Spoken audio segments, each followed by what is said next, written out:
السلام علیکم ورحمۃ اللہ وبرکاتہ۔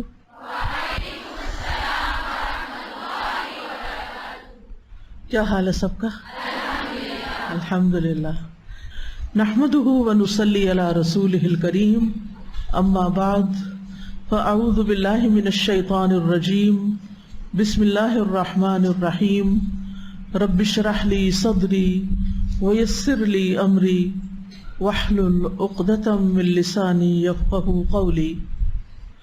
الحمد للہ العزیز الغفور الحلیم الشکور، احمد ربی واشکرہ واتوب الیہ واستغفرہ، فلربی الحمد فی الدنیا والآخرہ علی فضلہ ومننہ ما علمنا منہا وما لم نعلم، لا الہ الا اللہ وحدہ لا شریک لہ العلیم بذات الصدور۔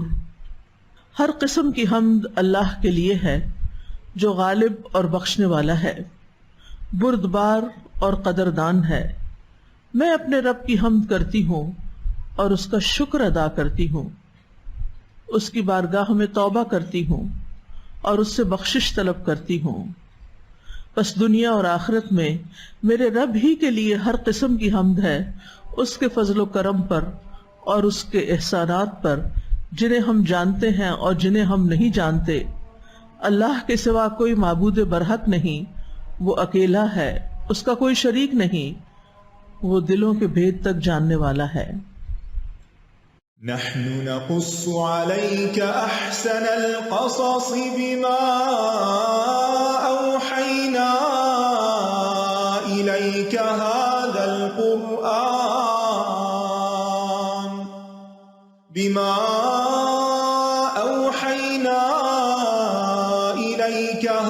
القرآن وإن كنت من قبله لمن الغافلين۔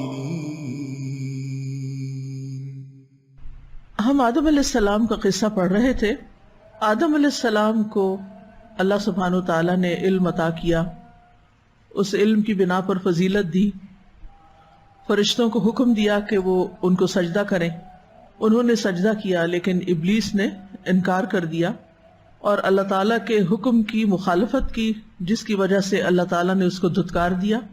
اس نے اللہ تعالیٰ سے قیامت تک کے دن کے لیے مہلت مانگی اور ابن آدم سے اپنی واضح دشمنی کا اعلان کر دیا اور اسے گمراہ کرنے کے لیے ہر طرح کا عزم ظاہر کیا۔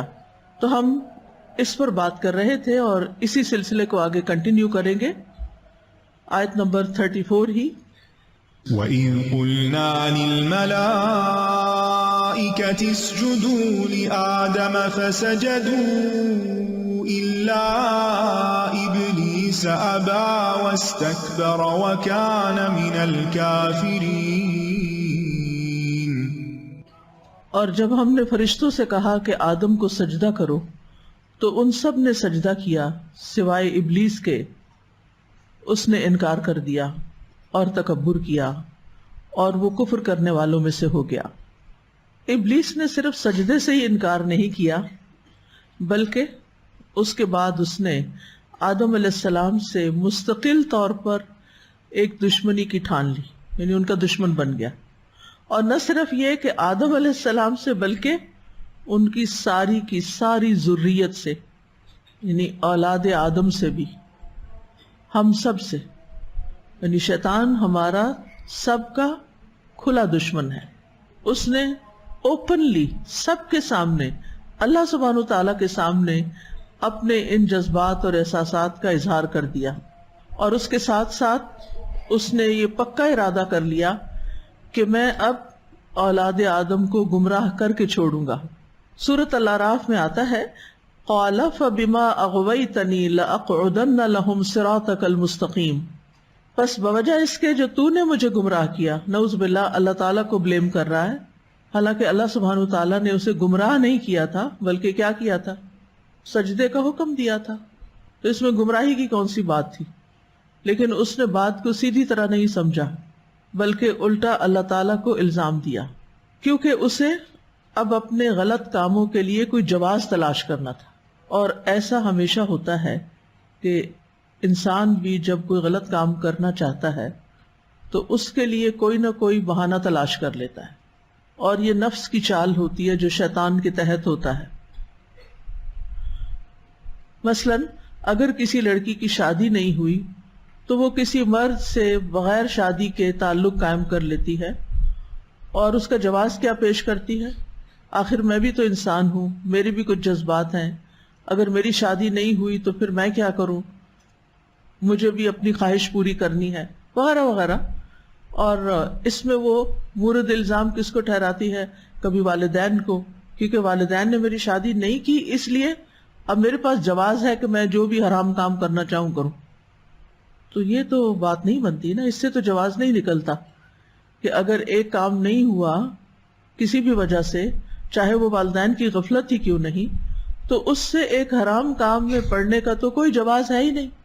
اسی طرح اور بھی بہت سی چالیں ہیں جو نفس چلتا ہے، اور وہ دراصل شیطان ہی کی سکھائی ہوئی ہوتی ہیں، کیونکہ اس نے اپنے لیے یہی راستہ اختیار کیا تھا، اور اس نے کہا کہ چونکہ اللہ تعالیٰ نے مجھے گمراہ کیا نعوذ باللہ، تو اب میں بھی ان سب کے سیدھے رستے پر بیٹھ جاؤں گا، لَأَقْعُدَنَّ لَهُمْ صِرَاطَكَ الْمُسْتَقِيمَ۔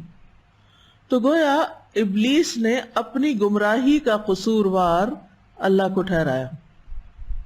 اور آج بھی بہت سے لوگ ہیں جو بہت سے معاملات میں اپنے بھٹکنے، بگڑنے، نافرمانیاں کرنے کا ذمہ دار اللہ تعالیٰ کو قرار دیتے ہیں، اور اس میں سب سے جو عام طریقہ ہے وہ ہے تقدیر کا بہانہ، کہ ہماری اگر تقدیر میں لکھا ہوتا کہ ہم اچھے کام کریں تو ہم ضرور اچھے کام کرتے، اب میں نے اگر یہ غلط کام کیا ہے تو اس لیے کہ میری تقدیر میں لکھا ہوا تھا۔ تو کبھی تقدیر کا بہانہ کر لیتے ہیں، اور کبھی یہ کہتے ہیں کہ اگر اللہ تعالیٰ ہمیں بھی توفیق دے دیتا تو ہم بھی ایسا کر لیتے، اللہ ہی نے توفیق نہیں دی۔ تو ابلیس نے سب سے پہلے یہ کام کیا تھا کہ اپنی نافرمانی اور گمراہی کا سارا قصور اللہ تعالیٰ کے ذمے لگا دیا، اور کہا کہ مجھے ایسی مخلوق کو سجدہ کرنے کا حکم دیا گیا جو مجھ سے کمتر تھی، اس سے مجھے ٹھیس پہنچی اور میں ایک آزمائش میں پڑ گیا، اس لیے مجھے نافرمانی پہ مجبور کر دیا گیا تھا۔ حالانکہ ایسا کچھ نہیں تھا، سمپل ایک حکم ملا تھا، سجدہ کرو، جیسے سارے فرشتوں نے، ان گنت فرشتوں نے سجدہ کیا تھا۔ کیا ابلیس کے لیے کچھ مشکل تھا؟ سجدہ کرنے میں کیا مشکل پیش آتی؟ آپ نماز پڑھتے ہیں، سجدہ کرتے ہیں، کوئی مشکل پیش آتی ہے اس میں؟ کیوں کرتے ہیں سجدہ؟ کہ اللہ کا حکم ہے سجدہ کرنا، نماز کا ایک حصہ ہے، اس لیے ہم سجدہ کرتے ہیں۔ بس اتنی سی بات تھی، اللہ تعالیٰ نے جو حکم دیا وہ کر لیتا، جیسے پوری کائنات اللہ کے حکم پہ چل رہی، لیکن اس نے ایک دوسری ہی راہ اپنائی، اور پھر آدم علیہ السلام کو بھی سبب بتایا، لہٰذا وہ ان کے پیچھے پڑ گیا۔ اب یہاں پر لفظ ہے صراط مستقیم، کہ میں ان کے سیدھے رستے پر بیٹھ جاؤں گا۔ کیا یہ کسی خاص ہائی وے کا نام ہے جہاں شیطان بیٹھا ہوتا ہے اور اگر آپ وہاں سے گزرے تو وہ آپ کو پکڑ لیتا ہے، چور ڈاکوؤں کی طرح؟ لغت میں صراط راستے کو کہتے ہیں، اور صراط کا لفظ جو ہے وہ دو معنوں میں آتا ہے، ایک تو راستے کے معنوں میں، جیسے ہائی وے ہوتی ہے، سڑک ہوتی ہے، اور دوسرا دین کے معنوں میں۔ ٹھیک ہے، کس معنی میں؟ دین۔ جب ہم کہتے ہیں نا اہدنا الصراط المستقیم، تو ہم کہتے ہیں یا اللہ ہمیں سیدھے دین پر چلا، یعنی صراط راستے پہ چلا کا مطلب یہاں کیا؟ دین، یعنی دین پر چلا۔ اور دین کو صراط کا نام کیوں دیا گیا ہے؟ دین کو راستہ کیوں کہا گیا؟ جیسے راستے پہ چلا جاتا ہے تو دین پر بھی چلا جاتا ہے، راستہ ہماری رہنمائی کرتا ہے نا، دراصل اس طرف جاؤ، اب دائیں طرف چلے جاؤ، بائیں طرف مڑ جاؤ، تو دین بھی کیا کرتا ہے؟ دراصل ہماری رہنمائی کرتا ہے کہ ہمیں کیا کرنا ہے، کیا نہیں کرنا۔ اور شیخ سعدی کہتے ہیں کہ صراط مستقیم سے مراد وہ واضح راستہ ہے جو اللہ کی طرف لے جاتا ہے اور اس کی جنت کی طرف لے جاتا ہے، اور یہ راستہ حق کی معرفت ہے اور اس پر عمل کا راستہ ہے۔ تو صراط مستقیم کہتے ہیں معرفت الحق والعمل بھی، یہ ہے صراط مستقیم، یہ ہے ہدایت۔ اب آپ دیکھیے کہ شیطان جو ہے وہ دین کے راستے پہ بیٹھا ہوا ہے، ہمیں دین پر نہیں چلنے دیتا۔ جب بھی ہم دین کا کوئی کام کرنے لگتے ہیں چاہے وہ اپنی ذات سے متعلق ہو یا گھر سے متعلق ہو یا لوگوں کو اللہ کے دین کی دعوت دینی ہو، تو اس میں وہ مشکلات کھڑی کرتا ہے، اس میں وہ رکاوٹیں ڈالتا ہے. کبھی وہ ہمارے نفس کو اعلی کار بناتا ہے اور کبھی وہ لوگوں کو اعلی کار بناتا ہے. کبھی ہمارے نفس کے اندر سستی اور عجز وغیرہ ہوتی ہے، سستی، کاہلی، کمزوری، وہ کمزور کرتا ہے، ہمارے اندر خوف دلاتا ہے، یہ نہیں ہونے کا، بڑی مشکل میں پڑ جاؤ گے، بڑی مخالفتیں ہوں، ڈراتا ہے ہمیں. کبھی یعدکم الفقر، فقر کا حکم دیتا ہے. کبھی امر بالفحشاء، کبھی بے حیائی کے کاموں کا حکم دیتا ہے، یعنی اچھے کام کی بجائے کچھ اور غلط کاموں کی طرف لے جاتا ہے، اس میں اٹریکشن پیدا کرتا ہے. اور کبھی لوگوں کی شکل میں آتا ہے، من الجنتی والناس، یعنی کبھی شیاطین کی فوجیں لاتا ہے اور کبھی انسانوں کی فوجیں لاتا ہے. انسانوں میں سے بھی وہ انسان جو آپ کے انتہائی قریب ہوتے ہیں، آپ کے بہت پیارے ہوتے ہیں. کبھی وہ آپ کے والدین ہو سکتے ہیں، کبھی وہ آپ کا شوہر ہو سکتا ہے، کبھی وہ آپ کا بچہ ہو سکتا ہے. یعنی ان کے ذریعے، کیونکہ یہ ہماری ویکنس ہوتا ہے نا، یہ پیار کے رشتے، ان کے ذریعے وہ ہمیں دین سے ہٹاتا ہے، دور کرتا ہے. اور بعض اوقات تو ہم خود ہی ان میں اتنے مشغول ہو جاتے ہیں کہ ہم اللہ تعالیٰ کا حکم چھوڑ دیتے ہیں اور ان کی وجہ سے گناہ کر جاتے ہیں. ان کی وجہ سے، یعنی جہاں ان کو کوئی فائدہ دینا ہو تو ہم بھول جاتے ہیں حلال کیا حرام کیا.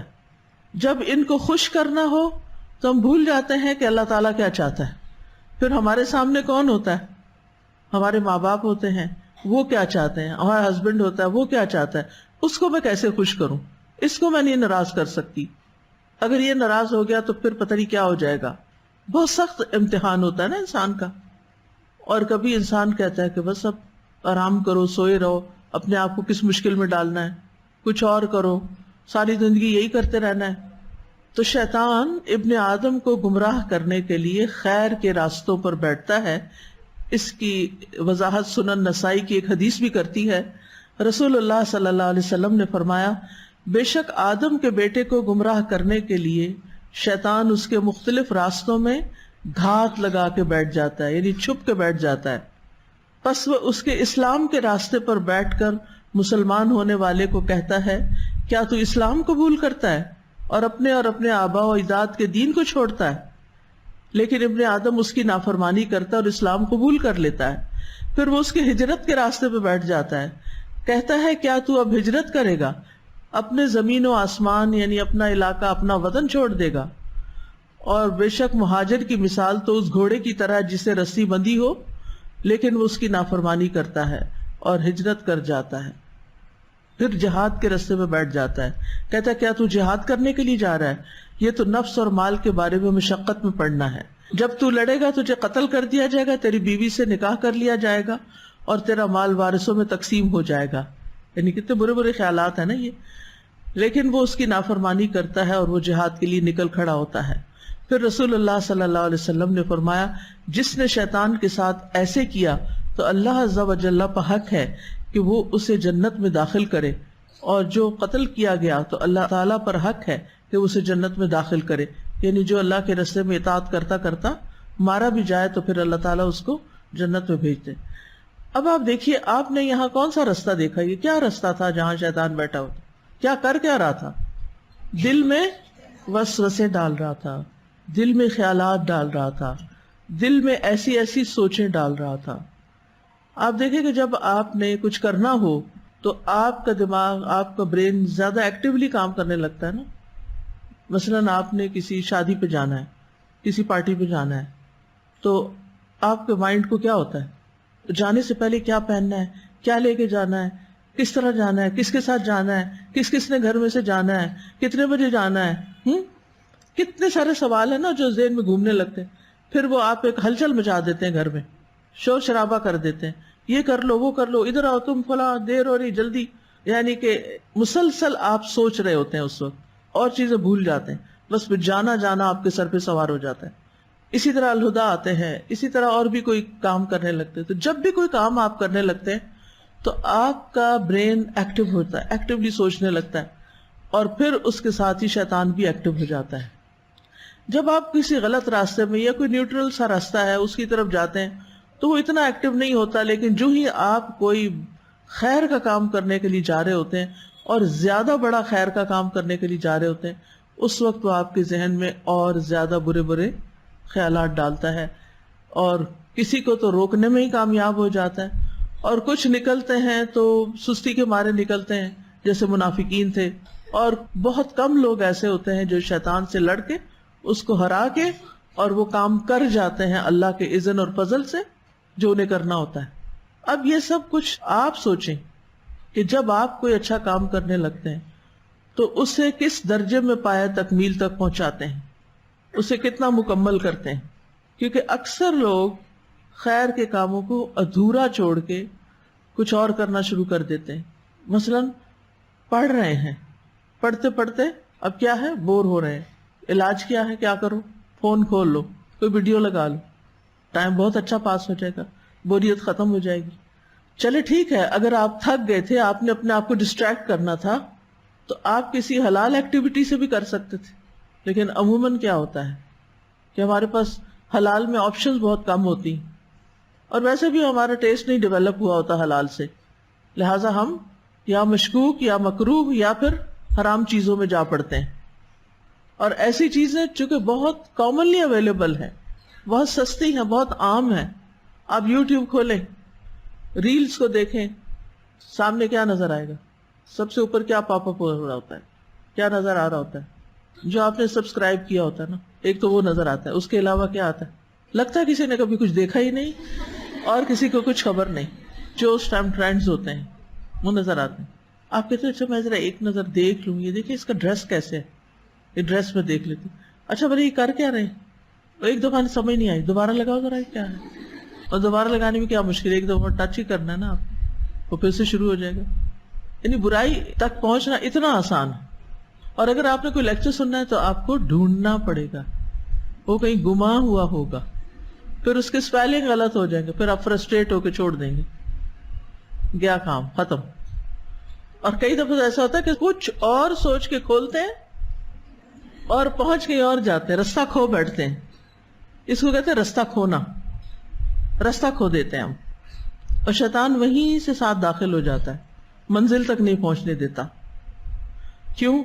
اس لیے کہ اس نے کچھ اور بھی کہا تھا، وہ کیا تھا؟ سورۃ الاعراف میں ہی آتا ہے، ثم لآتینہم من بین ایدیہم ومن خلفہم وعن ایمانہم وعن شمائلہم ولا تجد اکثرہم شاکرین، پھر میں ضرور ان کے پاس، ان کے سامنے سے، ان کے پیچھے سے، ان کے دائیں سے، ان کے بائیں سے آؤں گا، اور تو ان کی اکثریت کو شکر گزار نہ پائے گا۔ اب اس کا کیا مطلب ہے؟ کیا لٹرلی شیطان آگے سے آتا ہے یا پیچھے سے آتا ہے یا دائیں سے آتا ہے؟ یا مراد اس سے کہ میں ہر حربہ استعمال کروں گا، انسان نیکی کے کام میں آگے بڑھنا چاہے گا، آگے نہیں بڑھنے دوں گا، کسی برائی سے پیچھے ہٹنا چاہے گا، پیچھے نہیں جانے دوں گا، اگر اپنے آپ کو ڈائیورٹ کرنا چاہے گا وہ نہیں کرنے دوں گا، یعنی دائیں بائیں نہیں نکلنے دوں گا، اس سے برائی کروا کے ہی چھوڑوں گا۔ اور اس نے چیلنج کیا تھا، اس نے کہا تھا وَلَا تَجِدُ أَكْثَرَهُمْ شَاكِرِينَ، ان کی اکثریت کو تو ناشکرا پائے گا، یعنی نافرمان پائے گا، اکثریت نافرمانی کرے گی، اور یہ بات درست ہے، اکثریت اللہ کی نافرمان ہے۔ اب یہ جو آگے اور پیچھے اور دائیں اور بائیں، اس کے کئی توجیحات علماء نے کی ہیں۔ عبداللہ بن عباس جو کہ ایک صحابی ہیں، وہ کہتے ہیں من بین ایدیہم کا مطلب ہے آخرت کے بارے میں، ان کے آگے ہے نا، آخرت آگے آ رہی ہے، آخرت کے بارے میں شک میں ڈال دوں گا کہ کوئی قبر کا عذاب نہیں، قبروں سے اٹھایا نہیں جانا، نہ جنت ہے نہ جہنم ہے، مر گئے مٹی میں مل گئے ختم ہو گئے۔ خلفہم کا مطلب ہے میں انہیں دنیا کی رغبت دلاؤں گا۔ ان ایمانہم کا مطلب ہے ان کے لیے دین کے کام کو مشتبہ کر دوں گا، یعنی نیکیوں کی طرف سے آؤں گا اور نیکیوں کے بارے میں ان کو سست کر دوں گا۔ ان شمائلہم، ان کے بائیں طرف سے آؤں گا، یعنی ان کی برائیوں کو ان کے لیے خوشنما بنا دوں گا۔ پھر ایک اور معنی بھی کیا گیا ہے من بین ایدیہم، ان کی جو عمریں باقی رہ گئی ہیں اس میں وہ اطاعت کی طرف پیش رفت نہیں کریں گے۔ خلفہم، جتنی عمریں گزر گئیں ان میں کی گئی کسی نافرمانی سے توبہ نہیں کریں گے۔ ایمانہم، ان کے غنا کی طرف سے آؤں گا، مال کو کسی ایسے کام میں خرچ نہیں کریں گے جس کی قدر کی جائے، مال کو اچھے کاموں میں خرچ نہیں کریں گے۔ شمائلہم، ان کی فقر اور محتاجی کی طرف سے آؤں گا، پھر وہ اس میں کسی بھی حرام کام سے نہیں رکیں گے۔ پھر یہ ایک اور معنی بھی کیا گیا، ان کی آرزوؤں کو بڑھا دوں گا، ان کی جہالت کو ان پہ نافذ کر دوں گا، انہیں بس وہ کام سجاؤں گا جو ان کے لیے آسان ہوں، اور کچھ ایسے کام ہوں گے ان کے لیے جو بہت مشکل ہوں گے۔ اور راجع رائے اس سے مراد یہ ہے کہ ان کو خیر کے رستوں سے روکوں گا اور شر کے رستوں کو ان کے لیے آسان کر دوں گا۔ یہاں اوپر اور نیچے کی سمت کا ذکر نہیں کیا گیا، کیونکہ اوپر سے اللہ کی رحمت اس کو روک دیتی، اور یہ بھی کہا گیا کہ نیچے انسان چونکہ سجدہ کرتا ہے تو اس لیے اللہ کی اطاعت کرنے کی وجہ سے یہ اس طرف سے نہیں آتا۔ ابن قیم کہتے ہیں کہ انسان کے چلنے کی 4 سمتیں ہیں، ایسے ہی ہے نا؟ یا آپ کدھر جاتے ہیں؟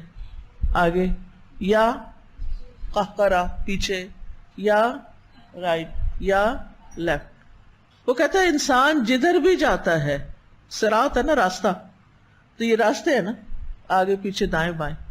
وہ کہتا ہے کہ انسان جس طرف بھی چلے گا شیطان کو پائے گا، چاہے آگے جائے، چاہے پیچھے جائے، چاہے دائیں جائے، چاہے بائیں جائے، گھات لگا کے بیٹھا ہوگا۔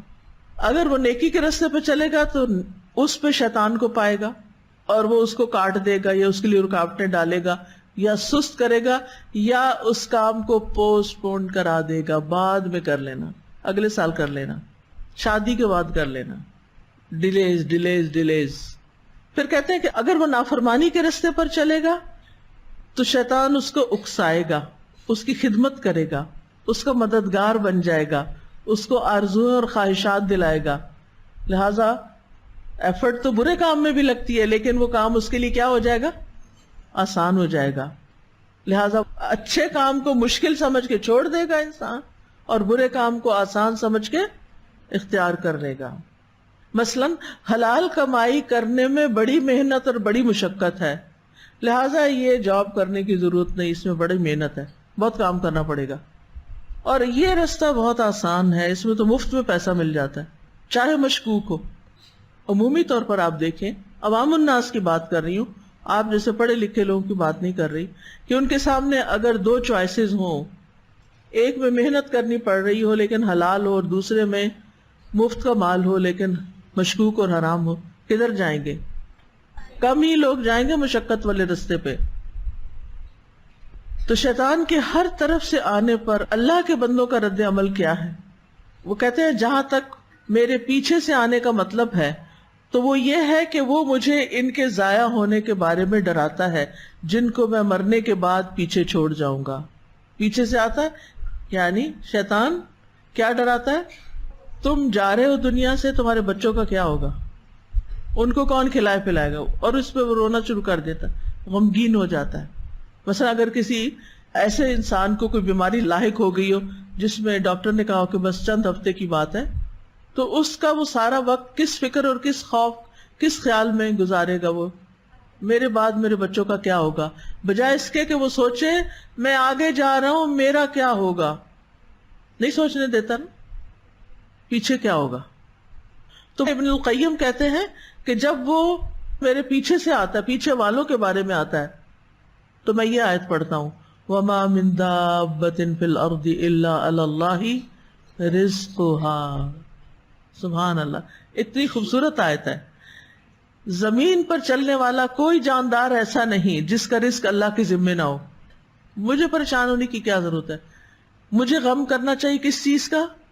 کہ میری موت قریب آ گئی ہے، میرا حساب قریب آ گیا ہے، میں دنیا چھوڑ کے جانے والا ہوں، میرے آگے کیا ہوگا؟ مجھے کثرت سے استغفار کر لینی چاہیے، صدقہ خیرات کر لینا چاہیے، نیکی کے کام کر لینے چاہیے، وعدے پورے کر لینے چاہیے، لوگوں سے اور اللہ سے معافیاں مانگ لینی چاہیے۔ لیکن وہ اس کو یہ کام نہیں کرنے دے گا، اسے الجھائے رکھے گا۔ کہتے ہیں جب وہ میری دائیں طرف سے آتا ہے ملک یمین، تو عورتوں کی طرف سے آتا ہے۔ تو میں یہ آیت پڑھتا ہوں، وَالْعَاقِبَةُ لِلْمُتَّقِينَ، انجام متقی لوگوں کے لیے اچھا ہے۔ تو میرا تقوی جو ہے وہ مجھے حرام کام کرنے سے روک دیتا ہے۔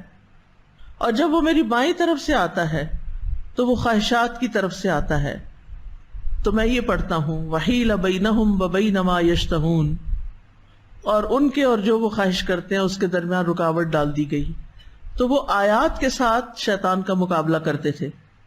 اس کے علاوہ نبی صلی اللہ علیہ وسلم نے ہمیں ایک بڑی خوبصورت دعا سکھا دی ہے شیطان کا مقابلہ کرنے کی. اگر ہم صبح و شام پڑھیں اس کو تو انشاءاللہ محفوظ رہیں گے شیطان کے شر سے. کیا ہے دعا؟ اللہم انی اسألک العافیۃ فی الدنیا والآخرہ، اللہم انی اسألک العفو والعافیۃ فی دینی و دنیای و اہلی و مالی، اللہم استر عوراتی آمن روعاتی، اللہم احفظنی من بین یدی ومن خلفی ومن یمینی وعن شمالی ومن فوقی واعوذ بعظمتک من اغتال من تحت. اس دعا نے تو کچھ چھوڑا ہی نہیں، کمپلیٹ پروٹیکشن. اے اللہ میں تجھ سے دنیا اور آخرت میں ہر طرح کے آرام اور راحت کا سوال کرتا ہوں، عافیت. اے اللہ میں تجھ سے معافی اور عافیت کا طلبگار ہوں اپنے دین و دنیا میں، اپنے اہل و مال میں. اے اللہ میرے عیب چھپا دے، مجھے میرے اندیشوں اور خطرات سے امن عنایت فرما. یا اللہ میرے آگے، میرے پیچھے، میرے دائیں، میرے بائیں، میرے اوپر سے میری حفاظت فرما. اور میں تیری عظمت کے ذریعے سے اس بات سے پناہ چاہتا ہوں کہ میں اپنے نیچے کی طرف سے ہلاک کر دیا جاؤں. اور اکثریت کا حال کیا ہے؟ وَلَا تَجِدُ أَكْثَرَهُمْ شَاكِرِينَ. اصل میں یہاں مومنین نہیں کہا، مسلمین نہیں کہا، متقین نہیں کہا، صابرین نہیں کہا، شاکرین. شاکرین کیوں کہا؟ بات یہ ہے کہ ایک طرف ہے رحمان اور ایک طرف ہے شیطان. جب ہم رحمان کی بات چھوڑ کر شیطان کی بات مان لیتے ہیں تو ہم کیا بن جاتے ہیں؟ سخت ناشکرے. کیوں؟ سب کچھ ہمیں کس نے دیا ہے؟ رحمان نے دیا ہے، کھانے کو، پہننے کو، زندگی کی ہر نعمت. اور اس کے مقابلے میں شیطان کس کا دشمن ہے؟ رحمان کا. دیا ہمیں سب کچھ رحمان نے، اور ہم بات مان رہے ہیں اسی کے دشمن کی. ابراہیم علیہ السلام نے اپنے والد سے کہا تھا نا، یا ابت لا تعبد الشیطان ان الشیطان کان للرحمن عصیا. اے ابا جان، آپ شیطان کی بات نہ مانیں، اس کی عبادت نہ کریں، کیونکہ شیطان رحمان کا نافرمان ہے. اب آپ اس کو عام مثال سے بھی سمجھیں. مثلاً آپ کے والدین آپ کی ہر ضرورت پوری کر رہے ہیں، سبھی کچھ وہ دے رہے ہیں، اور آپ کے والدین کے کچھ دشمن بھی ہیں. امیجن کریں نا، کر لیا. اچھا، اب آپ کو والدین ایک بات سجھاتے ہیں اور جو ان کے حریف ہیں وہ کوئی اور بات کہتے ہیں. آپ کو کرنا کیا چاہیے؟ والدین کی ماننی چاہیے. لیکن اکثر لوگ والدین کی ماننے کی بجائے ایسے لوگوں کی مانتے ہیں جو میٹھی چھریاں ہوتے ہیں. میٹھی چھریاں کیا ہوتے ہیں؟ جو ہوتے ظالم ہیں اندر سے اور اوپر سے چکنی چپڑی باتیں کرتے ہیں، برائی کو مزین کر کے بتاتے ہیں، اور آپ ان کی بات مان جاتے ہیں. مثلاً ایک لڑکی کو کوئی لڑکا پسند آ گیا، آج آپ کہیں گے کہ ہمارے پیچھے پڑ گئی. کبھی ہر وقت بچوں کی باتیں کرتی ہیں، آج لڑکیوں کی باتیں شروع ہو گئی. ایک لڑکی کو کوئی لڑکا پسند آ گیا ہے، انتہائی نکما لڑکا ہے، آوارہ لڑکا ہے، اور اس آوارگی میں اس نے کہیں آپ کو دیکھ لیا اور اب آپ کے پیچھے لگ گیا، اور اس کی میٹھی میٹھی باتوں سے آپ اس کے شیدائی ہو گئے. اب وہ آپ کے والدین کے پاس رشتہ لے کے آتا ہے. آپ کے والدین کہتے ہیں نہیں، یہ لڑکا اس قابل نہیں کہ جس کو ہم اپنی بیٹی دیں، اور وہ اس میں بالکل حق بجانب ہوتے ہیں. لیکن لڑکی کیا کہتی ہے؟ شادی کروں گی تو یہی کروں گی ورنہ زہر کھا کے مر جاؤں گی. اب وہ کیا کر رہی ہے لڑکی؟ عقل کیا بتاتی ہے؟ لڑکی کیا کر رہی ہے؟ وہ اپنے والدین کی بے حد شکر گزار ہے. ناشکر پن کی انتہا، کہ جنہوں نے پالا بڑا کیا، کھلایا پلایا، پڑھایا، ہر تکلیف اٹھائی، اور ابھی بھی خیر خواہی کر رہے ہیں. اور آپ کی عقل میں یہ بات ہی نہیں آ رہی کہ اس شیطان کی بات نہیں ماننی. وہ شیطان آپ کے والدین کا دشمن ہے، آپ کا بھی ہے، لیکن ابھی اس نے آپ کے لیے زندگی کو اتنا حسین بنا کے پیش کیا ہوا ہے اپنی باتوں سے کہ آپ کو کچھ سمجھ نہیں آ رہی کہ مجھے کدھر کو جانا ہے. اور کتنی ہی لڑکیاں ایسی ہیں جو اس قسم کے شکاریوں کے ہتھے چڑھ کے اپنے ماں باپ کو چھوڑ کے اپنا گھر بار چھوڑ کے اور چلی جاتی ہیں. پھر انجام کیا ہوتا ہے پتہ ہے نا، پڑھا ہوا ہے نا، جانتے ہیں نا. کوئی نہ کوئی واقعہ آپ کے ذہن میں آ رہا ہوگا کہ ایسی لڑکیوں کا پھر انجام کیا ہوتا ہے. یہی حال ہے کہ اللہ رب العزت سے بڑھ کر نہ کوئی ہمارے لیے رحمان ہے نہ رحیم ہے. کوئی بھی ہمارا خیر خواہ نہیں اللہ سے بڑھ کر. وہ جو کچھ ہمیں کہتا ہے وہ سراسر ہماری بھلائی کے لیے کہتا ہے. لیکن شیطان ہمیں کہتا ہے یہ اتنا مشکل کام ہے.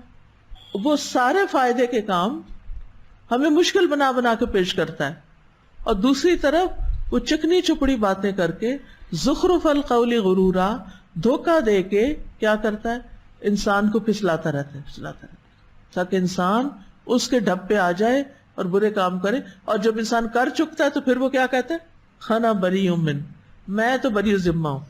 انی دعوتکم فاستجبتم لی فلا تلومونی ولوموا انفسکم، کہ میں نے تو تمہیں صرف دعوت دی تھی یعنی برائی کی، تم نے میری دعوت میں لبیک کہہ دیا. تم اپنی مرضی سے گھر چھوڑ کے آئی تو لڑائیاں شروع ہوتی ہیں نا، جب نہ کھانے کو ہوتا نہ رہنے کو ہوتا نہ کچھ. وہ کبھی ادھر بھگائے پھرتا کبھی ادھر چوری کر کے جو چیزیں اکٹھی کی ہوتی ہیں وہ ختم ہو جاتی ہیں. پھر لڑائی شروع ہو جاتی ہے لڑکے لڑکی میں. پھر وہ ایک دوسرے کو بلیم کرنے لگتے ہیں. اب ماں باپ کہتے ہیں اس گھر کا دروازہ بند ہے واپس نہیں آ سکتی. پھر اینڈ کہاں ہوتا ہے، خودکشی پہ یا دارالامان میں. نتیجہ کیا ہوتا ہے، نہ دین نہ دنیا نہ آخرت، کچھ بھی نہ بچا. تو شیطان بھی اسی طرح کی دشمنی کرتا ہے. قیامت کے دن کہے گا میں نے تو بس صرف تمہیں دعوت دی تھی کہ میری بات مان لو، تم نے خود ہی لبیک کہی. آج مجھے مت بلیم کرو، اپنے آپ کو کرو، کیوں آئے تھے، میں نے تو تمہیں نہیں کہا تھا. اس لیے بہت ضروری ہے کہ ہم شیطان کی چالوں کو سمجھیں. جس نے ہمارے باپ آدم سے دشمنی کی اور پھر ہم سے بھی دشمنی کر رہا ہے. یہ ہے کہ شیطان نے اتنے دعوے سے کیسے کہا وَلَا تَجِدُ أَكْثَرَهُمْ شَاكِرِينَ، کہ آپ ان کی اکثریت کو شکر گزار نہیں پائیں گے، یعنی اطاعت گزار نہیں پائیں گے. آپ کی دی ہوئی نعمتوں پر حق تو یہی بنتا ہے نا کہ اللہ تعالیٰ ہی کی اطاعت اور عبادت کی جائے، لیکن لوگ نہیں کریں گے. گویا وہ کیا کریں گے، نہ شکرا پن کریں گے. محسن کو نہیں پہچانتے کہ اس نے جتنے بھی حکم دیے ہیں وہ کس لیے ہیں، فائدے کے ہیں، چاہے مشکل ہے چاہے آسان ہے. لیکن ہمیں سمجھ میں نہیں آتا. ہم سمجھتے ہیں کہ جو دنیا کہہ رہی ہے، جو لوگ کہہ رہے ہیں وہ زیادہ اچھا ہے ہمارے لیے، حالانکہ وہ اچھا نہیں ہے. اچھا، یہاں ایک اور سوال پیدا ہوتا ہے کہ شیطان کو یہ کیسے پتا چلا کہ انسانوں کی اکثریت شکر گزار نہیں ہوگی. اس کے بارے میں ایک قول ہے کہ اس نے ایسا گمان کے طور پہ کہا تھا اور اس کا گمان درست نکلا. اس کا صرف گمان تھا، خیال تھا کہ یہ انسان ایسے ہی کرے گا، میری باتوں میں آ جائے گا. اور وہ بڑا خوش تھا کہ میں جس طریقے سے اس کو بہکاؤں گا اور جس طرح چاروں طرف سے آؤں گا، اس کو چھوڑوں گا تھوڑی، اپنے ساتھ ہی لے کے جاؤں گا. تو قرآن مجید میں آتا ہے سورۃ سبا میں وَلَقَدْ صَدَّقَ عَلَيْهِمْ إِبْلِيسُ ظَنَّهُ فَاتَّبَعُوهُ إِلَّا فَرِيقًا مِّنَ الْمُؤْمِنِينَ وَمَا كَانَ لَهُ عَلَيْهِمْ مِّن سُلْطَانٍ إِلَّا لِنَعْلَمَ مَن يُؤْمِنُ بِالْآخِرَةِ مِمَّنْ هُوَ مِنْهَا فِي شَكٍّ وَرَبُّكَ عَلَى كُلِّ شَيْءٍ حَفِيظٌ. اور یقیناً ابلیس نے ان پر اپنا گمان سچ کر دکھایا، یعنی انسانوں کے بارے میں ابلیس کا گمان سچا ہو گیا. پس مومنوں کے ایک گروہ کے سوا سب نے اس کی پیروی کر لی اور اس کا ان پر کوئی زور نہیں تھا. اس سے پتہ چلتا ہے کہ شیطان کا ہم پر کوئی زور نہیں، مگر تاکہ ہم جان لیں کہ کون ان میں سے آخرت پر ایمان رکھتا ہے اور کون ہے جو اس کے بارے میں شک میں ہے، اور آپ کا رب ہر چیز پر خوب نگران ہے. تو اس سے ایک اور بات یہ پتہ چلتی ہے کہ اکثریت جو ہے، اکثریت شیطان کی پیروکار ہے. سورۃ یاسین میں آتا ہے وَلَقَدْ أَضَلَّ مِنْكُمْ جِبِلًّا كَثِيرًا أَفَلَمْ تَكُونُوا تَعْقِلُونَ. بلا شبہ یقیناً اس نے تم میں سے بہت سی مخلوق کو گمراہ کر دیا، تو کیا تم سمجھتے نہیں تھے؟ یعنی پچھلی قوموں پہ جو عذاب آئے وہ اسی لیے آئے کہ شیطان نے ان کو اپنا بنا لیا تھا. تو ہمیں شیطان کے حملے سے بچنے کے لیے سب سے زیادہ کس صفت کی ضرورت ہے؟ شکر گزار ہونے کی. نعمتوں کی قدر کرنے کی، نعمتوں کے لیے آنکھ کھولنے کی، نعمتیں دیکھنے کی، ان کا اقرار کرنے کی، احساس کرنے کی کہ یہ کس نے دی ہیں۔ آپ سوچئے، اپنے آپ سے پوچھئے کہ جب مجھے کوئی نعمت ملتی ہے تو میں کیا کرتی ہوں؟ شکر ادا کرتی ہوں یا اس میں نقص نکالنے لگ جاتی ہوں یا پھر بھول ہی جاتی ہوں؟ میں اپنی نعمتوں پر کس حد تک شکر گزار ہوں؟ یعنی یہ مجھے جواب نہیں چاہیے، آپ کو خود اپنے سے پوچھنا چاہیے کہ جب کوئی نعمت آتی ہے تو میرا رویہ کیا ہوتا ہے؟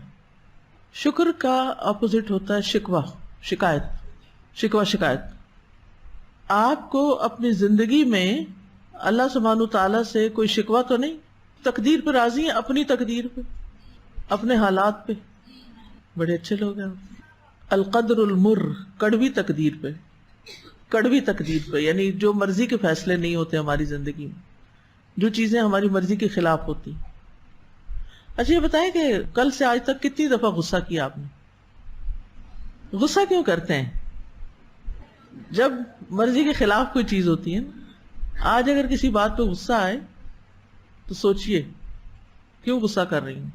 پہلے تو اللہ کرے یہ یاد بھی آ جائے کہ کیوں کر رہی ہوں، اور پھر اپنے آپ کو روک لیں کہ نہیں مجھے نہیں کرنا۔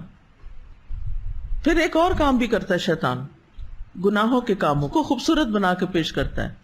سورۃ الحجر میں آتا ہے، دیکھیں یہ سب قرآن کی آیات ہیں، اسی قصے سے متعلق ہیں، اس لیے آپ یہ سوچ رہے ہوں کہ قصہ بڑا لمبا ہو گیا، لیکن جو ہے وہ تو ہے۔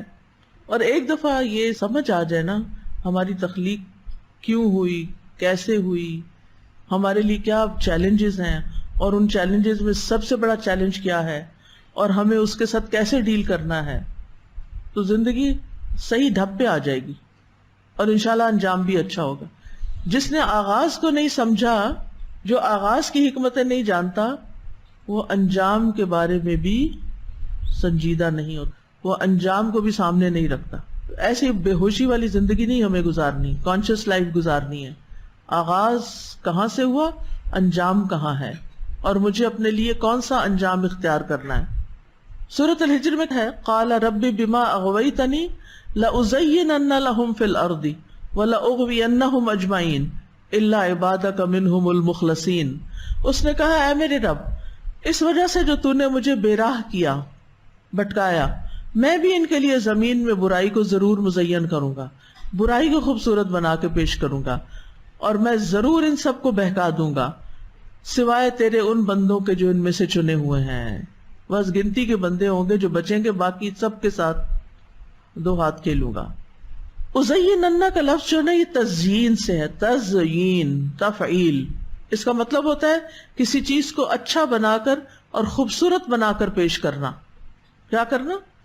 کسی چیز کو اچھا اور خوبصورت بنا کے پیش کرنا، اور وہ دو طرح سے مزین کرتا ہے۔ نمبر ایک، نافرمانی کروا کے، یعنی غلط کام کو آسان کر کے، اور نمبر دو، دنیا کی زینت میں اتنا مصروف کر کے کہ ان کے پاس فرما برداری کے لیے وقت ہی نہ بچے۔ دنیا کی زیب و زینت میں اتنا مصروف کر کے کہ فرما برداری کے لیے وقت ہی نہ رہے۔ اس کی کوئی مثال دیں گے آپ؟ دنیا کی زینت میں ایسی مشغولیت کہ اطاعت کا ٹائم ہی نہیں ہے۔ آپ دیکھیے کہ ہماری زندگی میں نا کچھ چیزیں ہماری ضرورت ہیں، انہیں تو ہم نے پورا کرنا ہے نا۔ کھانا کیا ہے؟ ہماری ضرورت۔ اب اس ضرورت کو پورا کرتے وقت ہمارا وقت بھی لگتا ہے، ہمارا مال بھی لگتا ہے، لیکن کھانے میں ہی کچھ چیزیں ہماری ضرورت نہیں ہوتی اور ہماری باڈی کو ان کی نیڈ نہیں ہوتی، اور بعض چیزیں تو ہماری باڈی کے لیے الٹا نقصان دہ ہوتی ہیں۔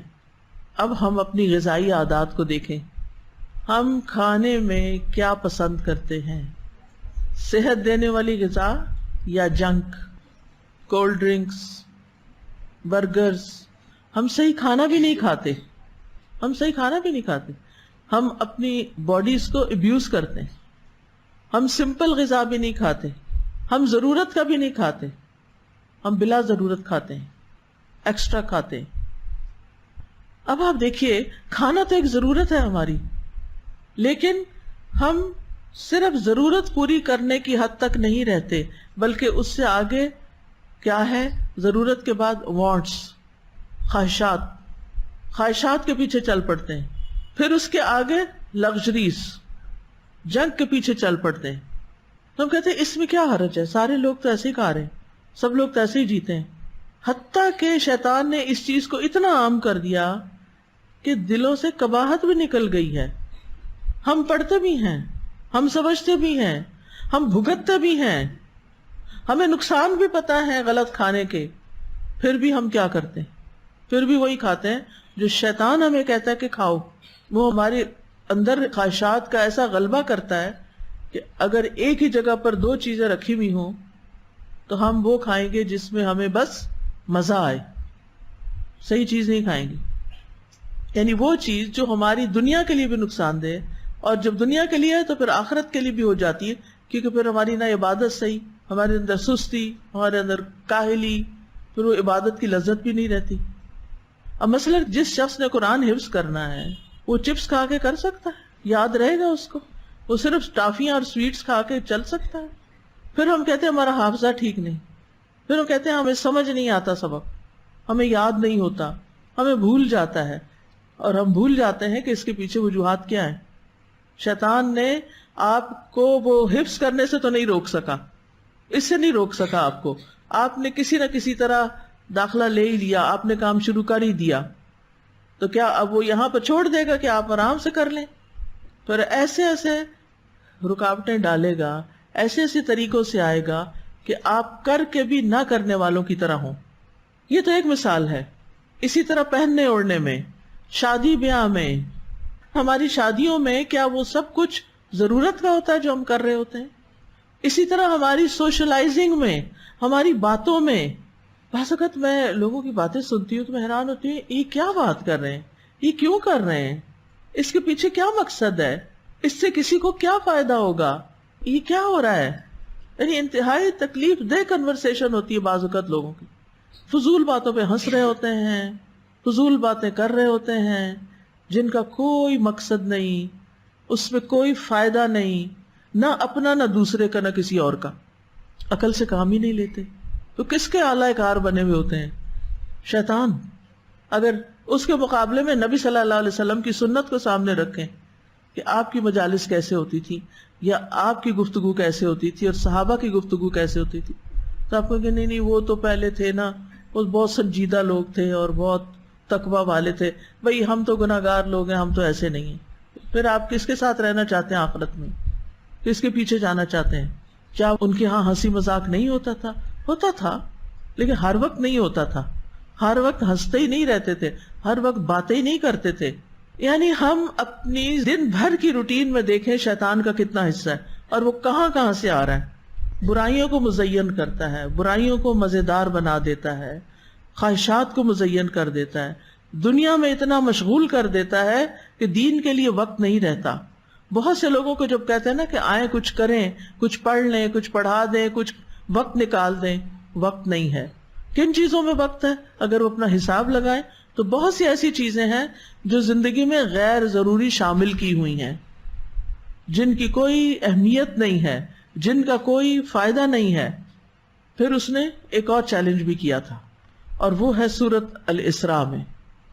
طرح طرح کے حربے استعمال کروں گا انسان کو بہکانے کے لیے.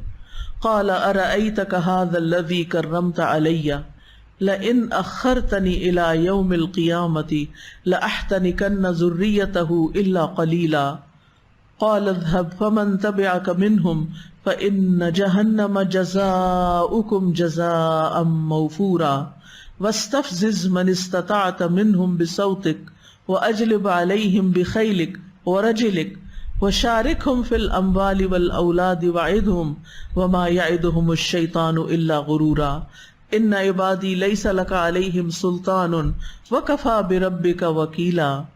کہنے لگا کیا تو نے دیکھا اسے جسے تو نے مجھ پر عزت دی، یعنی انسان کو، البتہ اگر تو نے مجھے قیامت کے دن تک مہلت دے دی تو میں سوائے چند ایک کے اس کی اولاد کو ضرور قابو کر لوں گا.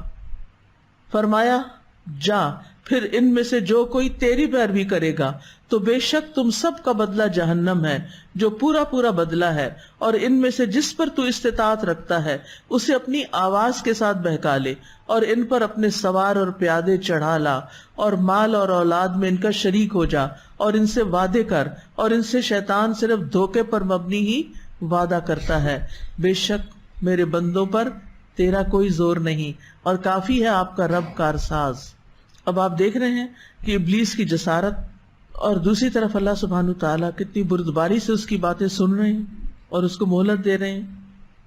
قال ارأیتک ھذا الذی کرمت علی، یعنی مجھے اس شخص کے بارے میں بتا جس کو تو نے مجھ پہ عزت دی، جس کو تو نے مجھے سجدہ کرنے کا حکم دیا، تو نے کیوں اس کو مجھ پہ عزت دی، کیوں اس کا اکرام مجھ سے بڑھا دیا، کیوں مجھ پہ فضیلت دی، حالانکہ میں تو بہتر ہوں۔ اب میں تو اس کو نہیں چھوڑنے والا، اس کی ساری اولاد کو پکڑوں گا۔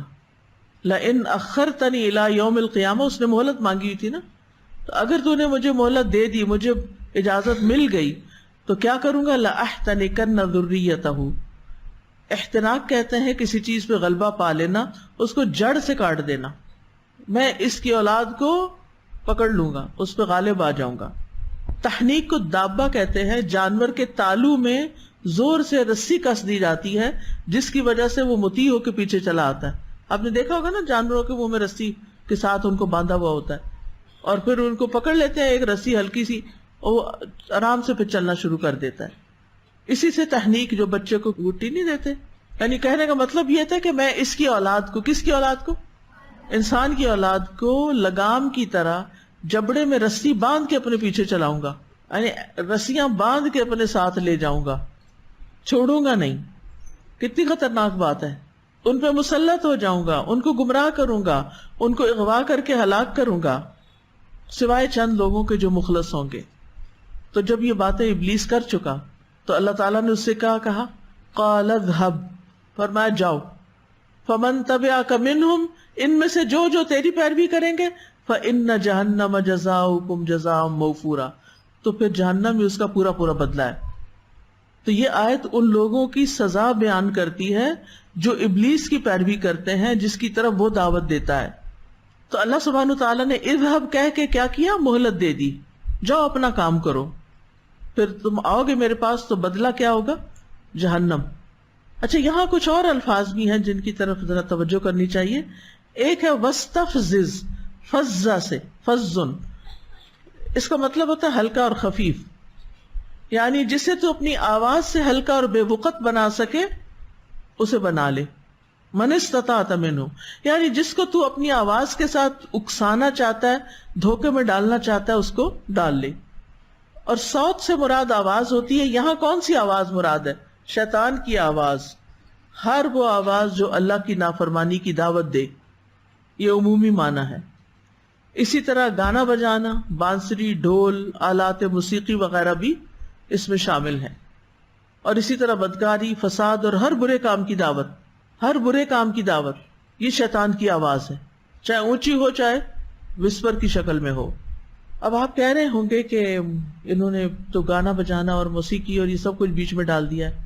اس بارے میں ایک حدیث آتی ہے، عبد الرحمن بن عوف سے مروی ہے، وہ کہتے ہیں رسول اللہ صلی اللہ علیہ وسلم نے فرمایا، مجھے رونے سے منع نہیں کیا گیا، لیکن حماقت پر مبنی گناہگار کرنے والی دو آوازوں سے منع کیا گیا ہے۔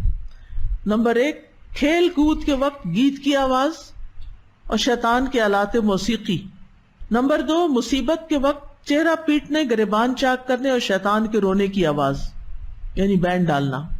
اگر کوئی فوت ہو جائے تو بول بول کے نہیں رونا، بین نہیں کرنا۔ ایک گھر کے پاس سے حضرت عائشہ کا گزر ہوا تو انہوں نے دیکھا وہاں کوئی گیت گا رہا ہے اور خوشی سے اپنا سر دھن رہا ہے، اور اس کے بال بہت زیادہ تھے۔ تو حضرت عائشہ نے دیکھا تو کہنے لگی، افسوس، یہ تو شیطان ہے، اسے باہر نکالو، اسے باہر نکالو۔ اب یہاں اس آیت کو اگر آپ پڑھتے ہیں تو ایک اور اشکال ذہن میں آتا ہے، اور بعض لوگ اس سے بڑا جواز بھی لیتے ہیں۔ وہ کہتے ہیں کہ یہ تو اللہ تعالیٰ نے خود اس کو حکم دیا تھا کہ ایسا بھی کرو، ایسا بھی کر لو، ایسا بھی کر لو، تو شیطان نے تو اللہ کا حکم مانا۔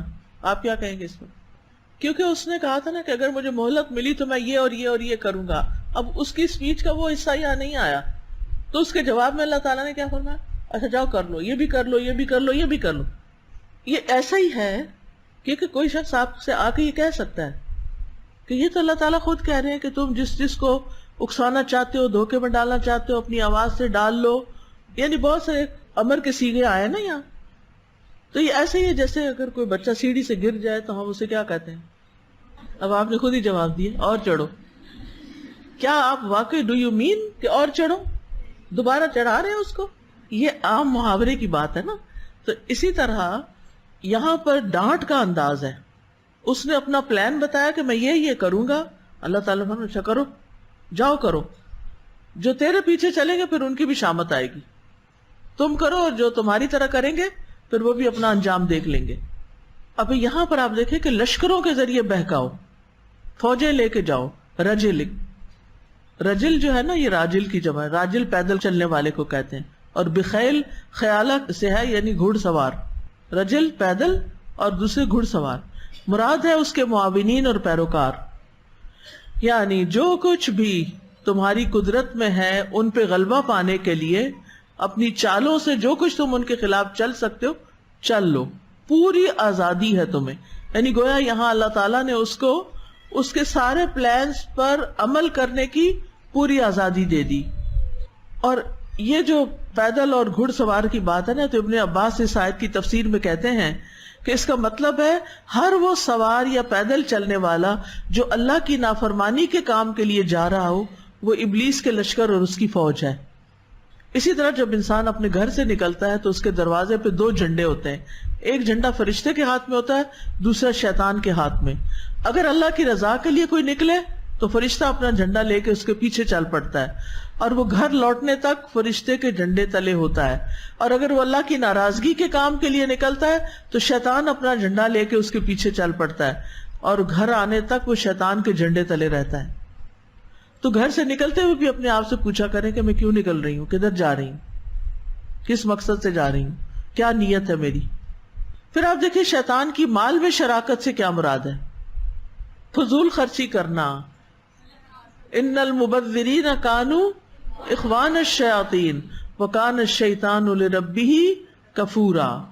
فضول خرچی نہ کرو، کیونکہ فضول خرچی کرنے والے شیطانوں کے بھائی ہیں، اور شیطان اپنے رب کا ناشکرا ہے، لہذا تم بھی ناشکرے ہوئے. پھر اولاد میں شراکت، یہ کیا ہوتی ہے؟ سب سے پہلے تو زنا کی دعوت دیتا ہے کہ حرام بچے پیدا ہوں. پھر بچوں کے حرام نام رکھواتا ہے جیسے عبد العزا، عبد اللات وغیرہ. پھر یہ کہ ماں باپ بچوں کو دین پر چلنے کی بجائے بے دینی کے طریقے سکھائیں، مسلمانی کے طریقے نہیں، دیگر قوموں کے طریقے، دیگر ادیان کے طریقے. خود ماں باپ اپنے بچوں کو وہ سب کچھ سکھا رہے ہوتے ہیں، خود ماں باپ ہی شیطان کے اعلی کار بن جاتے ہیں. کپڑے ہم ان کو ایسے پہناتے ہیں اور بات ہم ان سے اس طریقے پہ کرتے ہیں جس کا مسلمان ہونے سے کوئی تعلق نہیں ہوتا. سروے کر کے دیکھ لیں کتنے ماں باپ ایسے ہیں جو بچوں کو سکھاتے ہو کھانے سے پہلے بسم اللہ پڑھو، ورنہ شیطان کھانے کے ساتھ شریک ہو جائے گا. کھانے کے بعد کیا پڑھو؟ الحمدللہ پڑھو، شکر گزار بنو. الحمدللہ کہنا کیا ہے؟ شکر گزاری، ورنہ انسان کیا ہوتا ہے؟ ناشکری کرتا ہے. تو کیا بات سمجھ آئی؟ اولاد میں اور کس طرح دشمنی، یعنی ان کی اسلامی تربیت نہ کرنا. ہر بچہ کس پہ پیدا ہوتا ہے؟ فطرت پہ. تو اس کے ماں باپ اس کو کیا بنا دیتے ہیں؟ یہودی یا عیسائی بنا دیتے ہیں. واقعی عملی طور پر، پریکٹیکلی سوچ. پھر شیطان جھوٹے وعدے کرتا ہے، وعدہم، وہ کہتے ہیں اچھا تمہاری تو توبہ قبول ہو جائے گی، میں تمہارے ساتھ ہوں، لیکن اس کے وعدے جھوٹ پر مبنی ہیں. تو یہاں بطور تہدید 5 صیغے استعمال ہوئے: اذهب واستفزز واجلب وشارکہم وعدہم. ان کا مقصد دھمکی اور مہلت دینا ہے، نہ کہ مکلف کرنا. تو بہرحال شیطان جو ہے وہ انسان کو بہکانے بھٹکانے کے سارے طریقے اختیار کر رہا ہے. اب سوال یہ پیدا ہوتا ہے کہ آپ کیا طریقہ اختیار کرتے ہیں اس سے بچنے کا. ہم سب کے لیے لمحہ فکریہ ہے. وآخر دعوانا ان الحمد للہ رب العالمین. سبحانک اللہم و بحمدک اشہد ان لا الہ الا انت استغفرک و اتوب الیک. السلام علیکم ورحمۃ اللہ وبرکاتہ. فاقصص القصص لعلهم يتفكرون